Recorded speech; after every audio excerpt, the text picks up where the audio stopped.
চার কোন বাপ মায়ের অবাধ্য চলে যে, বাপ মাকে মানে না যে, সে জান্নাতে যাবে না।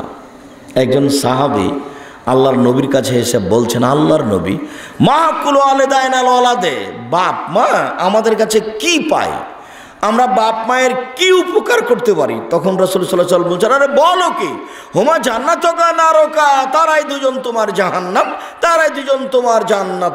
আরে ওরাই তোমার জাহান্নাম, ওরাই তোমার জান্নাত। বাপ মা তোমার জাহান্নাম, বাপ মা তোমার জান্নাত। কি হক মানে? হক মানে কি? দিন রাত বাপ মায়ের পিছনে থাকবা।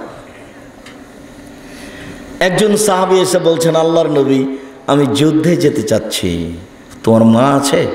জি। তো তুমি তোমার মায়ের সেবা করো, মায়ের পায়ের নিচে জান্নাত, এ কথাই ঠিক। মায়ের দিকে সুনজরে তাকালে কবুল হরজে সমান নেকি হবে, এ কথা মিথ্যা। মায়ের পায়ের নিচে জান্নাত, এ কথাই ঠিক। আল্লাহ তাআলা বাপ মায়ের বিষয়টিকে খুব কঠিনভাবে বলেছেন।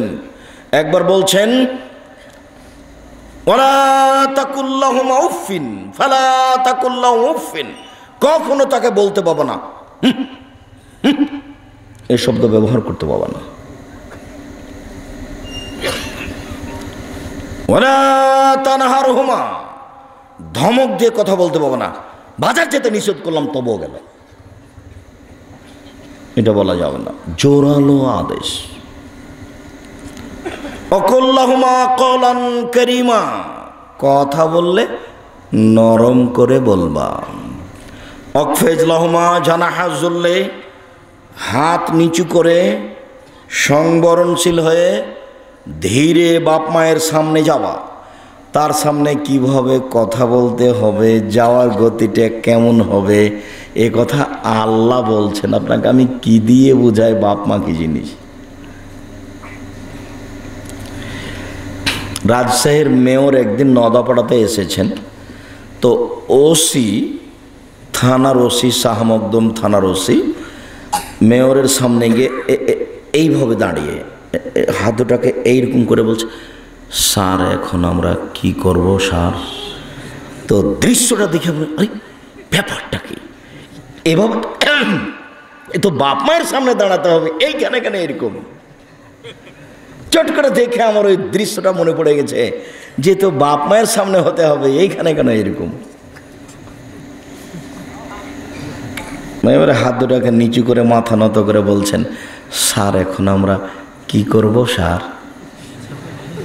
ওদের যাওয়ার সময় হয়ে গেছে, যাবে কি যাবে না, সকাল থেকে এসে আছে, এখন বিকেল 3টে-4টে হয়ে গেছে।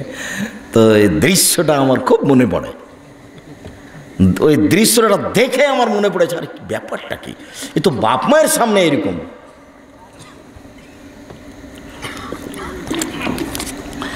কিভাবে বাপ মায়ের সামনে যেতে হবে কথা আল্লাহ বলেন, কিভাবে কথা বলতে হবে বাপ মাকে এ কথা আল্লাহ বলেন। আপনাকে আমি কি দিয়ে বুঝাই? তারপরেও ছাড়েননি, আবার বলছেন, অকুর রব্বির হামহুমা কামা রাব্বায়ানি সাগীরা, কুল রব্বির হামহুমা কামা রাব্বায়ানি সাগীরা।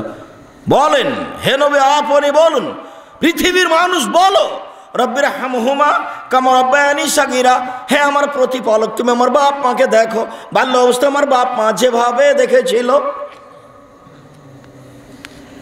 আপনি ছিলেন দুধ খাওয়া বাচ্চা, ওই সময়তে আপনার বাপ মা কীভাবে দেখেছিল। এখন তো উনি 90 বছরের মানুষ, তাকে দেখা তো খুব কঠিন। যে ছোট বাচ্চার পেশাব পায়খানা সাফ করা সহজ, কিন্তু 80-90 বছরের মানুষের পেশাব পায়খানা পরিষ্কার করা সহজ নয়। কেউ যাবে না, বৌমাও যাবে না। বৌমাকে যদি আপনার স্ত্রীকে যদি যেতে বলেন, তাহলে আপনার স্ত্রী বলবে, যাও তুমি, তোমার মা আমাকে অকথ্য ভাষায় গালি দেয়, তোমার মাকে আমি দেখবো। মানে আপনার স্ত্রী ও ঘরে গেলেই আপনার মা গালি দেয়, এই কথাও ঠিক। সকালে উঠে দেখে মনে হবে যে দুনিয়াতে সবচেয়ে খারাপ আমার মা, আমার মায়ের চেয়ে খারাপ মনে হয় কেউ নেই। যা বলে সবই উল্টা। আরে টাকা দিচ্ছে আমি, আর আমার মা গিয়ে সবসময় গান গাচ্ছে আমার বোনের ছেলের। টাকাটি কখন আমার বোনের ছেলেকে দিয়ে দিয়েছে। অবাক, দেখবেন যে যে দেখাশোনা করছে মা ওর দিকে নেই। আপনি সবটাই উল্টা পাবেন। তখন আপনি বাপ মাকে কেমনে দেখবেন? পরিস্থিতি খুব জটিল, বাপ মা কিন্তু পরীক্ষা। মন খারাপ, খুব মনে হচ্ছে যে মাটির উপরে সবচেয়ে খারাপ মানুষ মা। এখন কি করা যায়? মুখে জোরে কথা বলা যাবে না, ধমক দেওয়া তো বহু দূরের কথা, জোরে কথা বলা যাবে না।